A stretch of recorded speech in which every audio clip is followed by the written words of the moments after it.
বেনামাজিকে মেরে ফেলে দিতে হবে, এ ব্যাপারে কোনো ইমামদের মধ্যে ইখতিলাফ নাই। বেনামাজিকে মেরে ফেলতে হবে, হয় ফাঁসিতে ঝুলায়া, না হলে তরবারি দিয়ে জবাই করে মেরে ফেলতে হবে। এ ব্যাপারে সাহাবী তাবে ইমামদের মধ্যে কোনো ইখতিলাফ নেই। ইখতিলাফ কোন জায়গায় জানেন? ওকে হত্যা করার পরে ওর জানাজা পড়বো কি পড়বো না, এইটা নিয়ে ইখতিলাফ। তখন ইখতিলাফের আপনার লাভ কি? আরে ওকে মুরতাদ হওয়ার কারণে তো মারা হয়েছে, ওর জানাজা কিসে? ওকে হাত দিয়ে স্পর্শ করা হারাম। মনে হয় আপনার বাপ, আপনার মা বেনামাজি মারা গেছে, ওকে হাত দেওয়া স্পর্শ করা যাবে না, হারাম। একটা মুশরিক যদি মারা যায়, একটা কাফের যদি মারা যায়, ইহুদি বা খ্রিস্টান মারা যায়, ওকে হাত দিয়ে ধরতে পারবেন না, হারাম, স্পর্শ করা।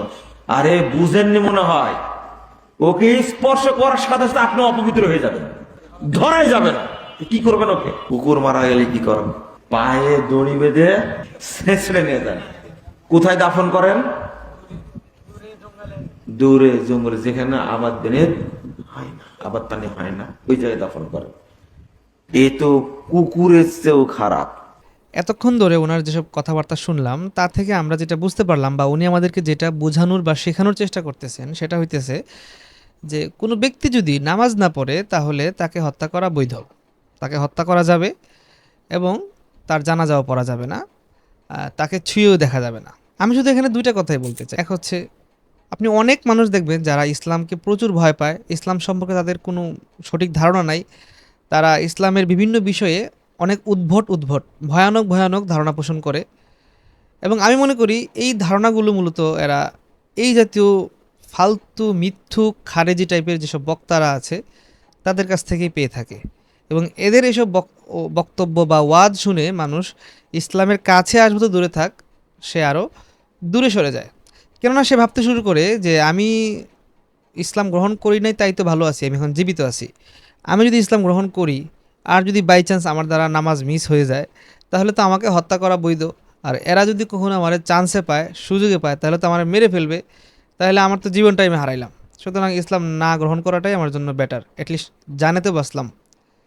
অমুসলিমরা এদের বক্তব্য শুনলে এটাই ভাববে। দ্বিতীয় কথা হইতেছে, এই যে আপনারা বিগত সময়েও দেখেছেন যে ফ্যাসিস্ট সরকার তারা গঙ্গি নাটক সাজাইতো দেশের মধ্যে, এবং দেশের হাজারো হাজারো যুবক এমনকি মেয়েদেরকে পর্যন্ত এই নাটক সাজিয়ে কাউকে মেরে ফেলছে, কাউকে গুম করে ফেলছে, তার কারো কোনো আতাপাতা নাই, বহু কাহিনী হয়েছে। তো এই বর্তমানেও কিন্তু আমরা যেটা দেখতেছি যে একটা শ্রেণী তারা আবারও সেই পুরানো নাটক শুরু করার চেষ্টা করছে, তারা কিছু বয়ান তৈরি করার চেষ্টা করতেছে, তারা কিছু বক্তব্য, কিছু হেডিং সমাজের মধ্যে প্রচার করতেছে, যার দ্বারা সেই আগের সেই যে মাইন্ডসেট বা কালচার, যেটার মাধ্যমে মুসলমানদেরকে নাটক সাজিয়ে গুম, হত্যা, বিভিন্নভাবে হয়রানি করা হইতো, সেটা যেন আবার শুরু করা যায়।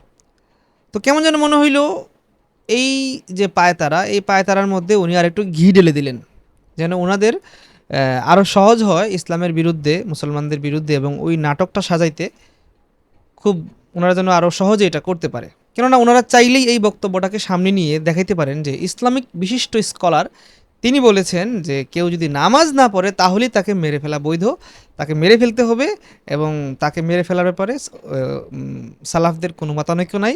এমনকি তাকে মেরে ফেলার পরে তার জানাজাও পড়া যাবে না, তাকে ছুঁয়েও দেখা যাবে না, কারণ তাকে ছুঁইলেই আপনি নাপাক হয়ে যাবেন।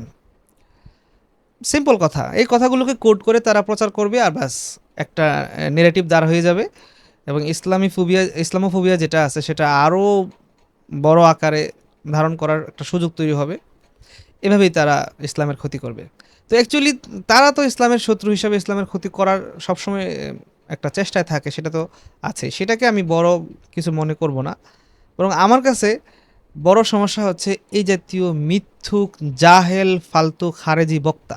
এরা মানুষকে কোথায় হেদায়েতের দিকে ডাকবে, কোথায় আল্লামুখী করবে, তার বদলে উল্টা আরও মানুষকে এরা হেদায়েতের পথ থেকে 1400 কিলোমিটার দূরে পাঠায় দেয়। ওই যে কিছুদিন আগে আব্দুর রাজাক বিন ইউসুফ সাহেব বললো না, কয়েক বছর আগে, যে কেউ যদি বড় মাছ কেনার সামর্থ্য থাকে কিন্তু সে যদি না কিনে তাহলে সে জাহান্নামী।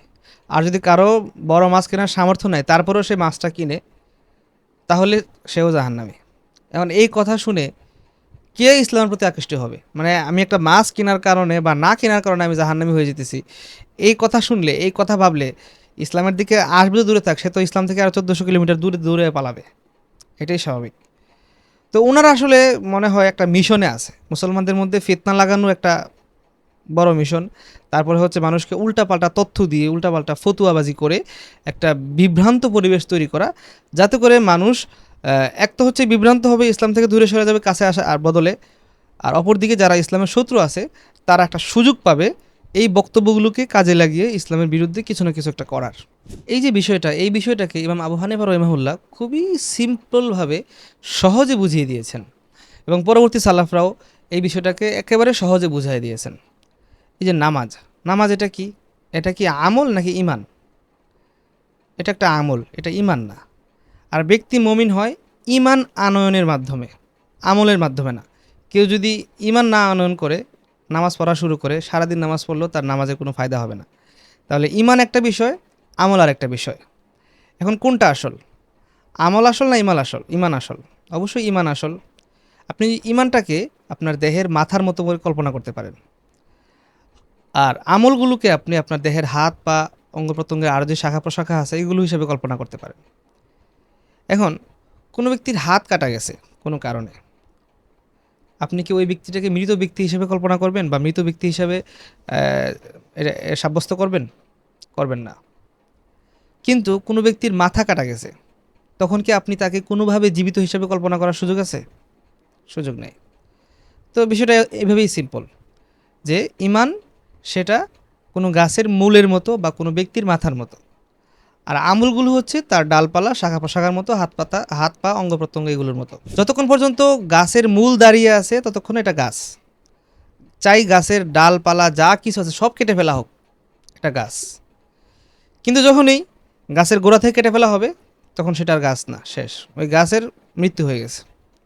যতক্ষণ পর্যন্ত আপনার দেহে প্রাণ আছে, আপনার মাথা আছে, আপনার শরীরে হাত পা সব কেটে ফেলা হোক, আপনি জীবিত। আপনার মাথা কাটা গেছে বা আপনার রুহ চলে গেছে, আপনি মৃত। সিম্পল।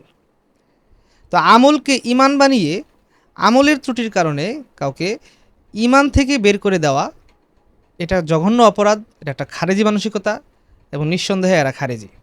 তবে হ্যাঁ, কেউ যদি আমলের প্রামাণ্যতাটাকে অস্বীকার করে, অর্থাৎ কেউ যদি নামাজ পড়ে না একটা কথা, কিন্তু সে নামাজ যে ফরজ, আল্লাহ তাআলা যে এটাকে ফরজ করে দিয়েছেন, এটাতে তার পড়া উচিত, এটাই যদি কেউ অস্বীকার করে, তখন সে কাফের হয়ে যাবে। তখন তার ব্যাপারে ইসলামী হুকুমত কী ব্যবস্থা নেবে সেটা ভিন্ন কথা। কিন্তু কোনো ব্যক্তি নামাজ সে আল্লাহর বিধান ফরজ বিধান হিসেবে মানে, ত্রুটির কারণে বা গাফলাতের কারণে সে এটা মাঝে মধ্যে ছেড়ে দেয় বা তার দ্বারা এটা ছুটে যায়, এটা একটা পাপ, নিঃসন্দেহে এটা কাবিরা গুনাহ, বড় গুনাহ, এবং কিয়ামতের দিন আল্লাহ তাআলা নামাজের ব্যাপারে সবার আগে জিজ্ঞেস করবেন। অবশ্যই এটা একটা সিরিয়াস বিষয়। কিন্তু তাই বলে আমল ছুটে গেল বলে ইমান ছুটে গেছে এই কথা বলার কোনো সুযোগ নেই। তো আশা করি আপনারা এই খারিজি ব্যক্তিটির বক্তব্যের অসারতা বুঝতে পেরেছেন, এবং ইনি এই ধরনের অহেতুক মিথ্যাচারমূলক বক্তব্য দিয়ে মানুষকে ইসলামের দিকে আহ্বান করার বা ইসলামের কাছে নিয়ে আসার বদলে যে মানুষকে ইসলাম থেকে দূরে সরিয়ে দিচ্ছেন, এবং ইসলামের শত্রুদেরকে ইসলামের বিরুদ্ধে অ্যাকশন নেওয়ার বা কিছু একটা করার সুযোগ তৈরি করে দিচ্ছেন, সেগুলো আশা করি ভালো করে বুঝতে পেরেছেন। সুতরাং আপনাদের উচিত হবে এই ধরনের ব্যক্তিগুলোকে অ্যাভয়েড করা, এড়িয়ে চলা। উনি এবং ওনার আরও অনেক চেলাপেলা আছে, এরা বাংলাদেশের মধ্যে এই জাতীয় খারিজি নেগেটিভ তৈরি করার চেষ্টা করতেছে।